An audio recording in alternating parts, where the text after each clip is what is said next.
Something stinks in Chesapeake. A busy intersection sullied by sewage.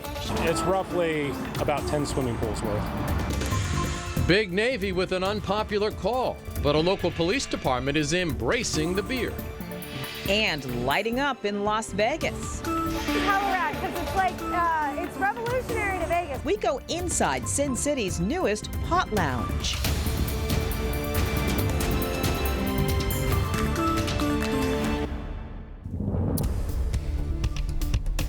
Those stories and more in moments, but first up, we're doing the same thing you are, waiting for rain. Yeah, a cold front promises to usher in some fall temperatures and much needed rain. The weather is our top story this Monday night. Thanks for staying up. I'm Nicole Livas. And I'm David Allen. Our dry streak could come to an end. It's been more than 3 weeks, 24 days in fact, since we got anything like this, a significant amount of rain. That could change by the time you wake up. Let's bring in the expert now. Jeff is here with more. What are we looking at? Yeah, I think that trend will end tomorrow, but only for some areas and probably not until later in the day. So we talked about earlier, again, pretty nice conditions this evening, but we had a few of these showers starting to work their way to the north. You can see that has continued. We had a little area offshore, a couple of tiny little things, and now some stuff beginning to work its way to the north again, but there's really not much out there.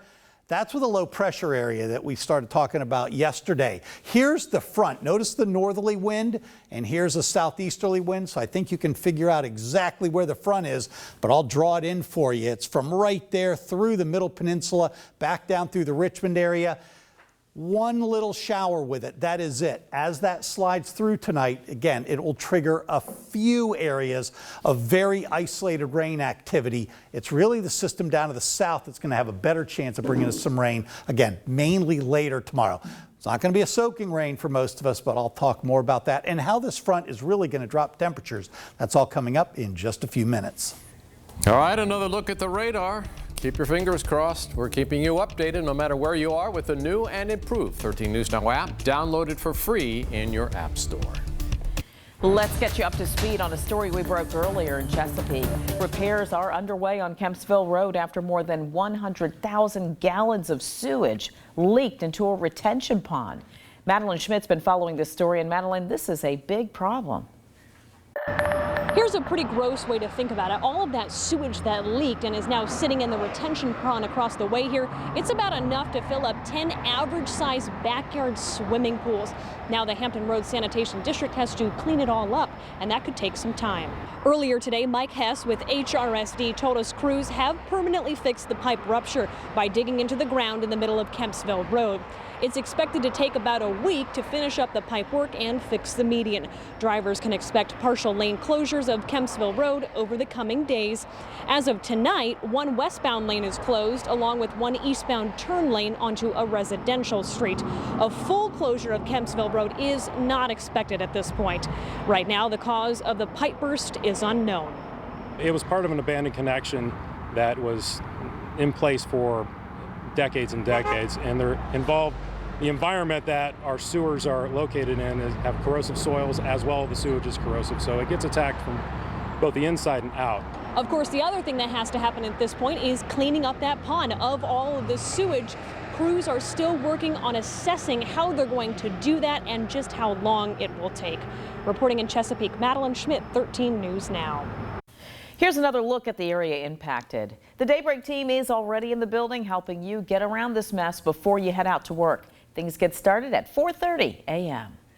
And now to a story that's all new tonight, and it's part of a big campaign to keep your family safe. You've heard it before, a reward for police tips that lead to an arrest. Right now it's $1,000 tax-free, and that number could climb if one lawmaker has his way. Chanuher asks where that money is coming from.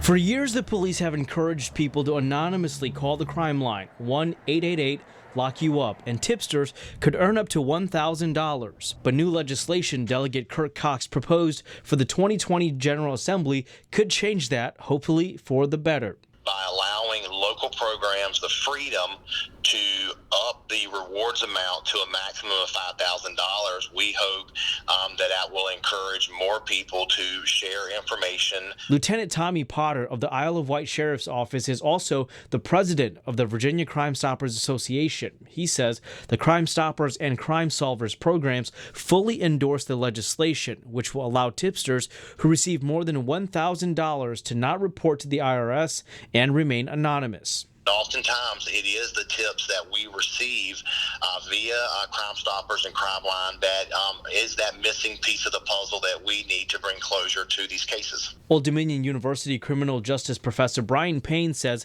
having a higher cash incentive like this could be very effective. But I think it will certainly show that what you have to say to us matters quite a bit. Payne says he's been on a Crime Stoppers board in the past, and he knows how critical it is for law enforcement and citizens to have a relationship. And this shows law enforcement is serious about solving crimes. Oftentimes, the only thing that helps to solve the case is the information that citizens will bring. Right, you know it's been $1,000 for a long time. Right. How has that worked out? Has it been effective? Yeah, well, it certainly has helped, and as Professor Brian Payne says, certainly having a bigger reward would definitely incentivize people to come forward and help police with these investigations. He says the tip money is also 100% donated from private donors, and so in the long run, he says it's actually most cost-effective because it costs more money as investigations drag out. So hopefully with these tips, it'll help police catch people faster. All right. That's good. Interesting. Thank you so much. New tonight, Norfolk police say they're letting their officers show off their ink while on duty. Not only that, full beards are now allowed. The city's top cop says simply if someone calls 911 for help, they don't care if the responding officer has a beard or tattoo. The department is making a big claim here, saying they're the first in the region with these rules. Yeah, Hampton police have something to say about that. Maybe we'll see who settles this in No Shave November. Something not settled tonight. Sailors with skin conditions over Big Navy's decision to ban permanent no-shave chits. They say beards get in the way of face masks, which are certain jobs. They're necessary for those jobs. Sailors with the chits now have 6 months to get a medical re-evaluation. That could include a new treatment regime. Now let's get to three big stories we are following tonight. Someone shot a teenager in Portsmouth this morning. 13 News Now was on Roanoke Avenue while detectives searched for clues. That teen is expected to be okay. We are still waiting to hear from police if the shooter is still out there. Michael Brady will be back in court tomorrow. He's one of the men charged in a botched prison break attempt in Pasquotank nearly 2 years ago. Brady faces murder charges after 4 people were killed. And new numbers from the CNU Wasson Center reveal Virginians will likely put their faith in Democrats in upcoming elections. 84% of Dems say they'll definitely vote. Compare that to the 74% of Republicans. Republican leaders say the poll does not reflect their internal polling data. When your boss tells you to come in at 5 a.m., you know that's not good. Just ask Jay Gruden. Last night after the game, we came to a decision that we had to relieve Jay of his duties. Gruden's 0-5 start this season definitely didn't help things. We know you still have questions about this one, and so do we. And that's why 13 Sports Director Scott Cash joins us with some expert analysis on this move. Lots of folks talking about this one. Remember when the Redskins used to win Super Bowls? I mean, you have to have a really long memory. That's true. Things are a little different. Not only an 0-5 start, but over 5 years that Gruden had something to do, he didn't get it done. So no luck there. Somebody had to go. Somebody had to be the scapegoat. Gruden took the fall on this one. They won the division back in 2015. Not much else to cheer about since then. And I'm not saying he doesn't deserve to get fired. He didn't get the job done, but there's plenty of blame to go around. Very little talent, very many injuries, very tough schedule to start the season. Since Daniel Snyder took over as owner in 1999, none of his 7 coaches has had a winning record. They're dysfunctional, and team president Bruce Allen hasn't helped. He's been ineffective at best. His thoughts. We're all involved in this. I don't ever want to hide from our record. I don't want to hide from things that didn't go the way we wanted them to go. And all we can do is work. So there's the man who takes over as the interim coach. Bill Callahan had been the assistant head coach with the Redskins and the offensive line coach. His previous experience as a head coach, well, he took the Raiders to the Super Bowl in 2002. So he's got some talent. Unfortunately, he doesn't have much talent to deal with.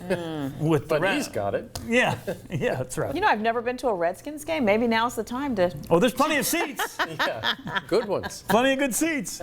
They have a big one coming up this Sunday against Miami. Might be one of the few games they have a chance of winning, and it will be good for him to get started, Callahan, with a game that they could possibly win. All right. Thank you, Scott.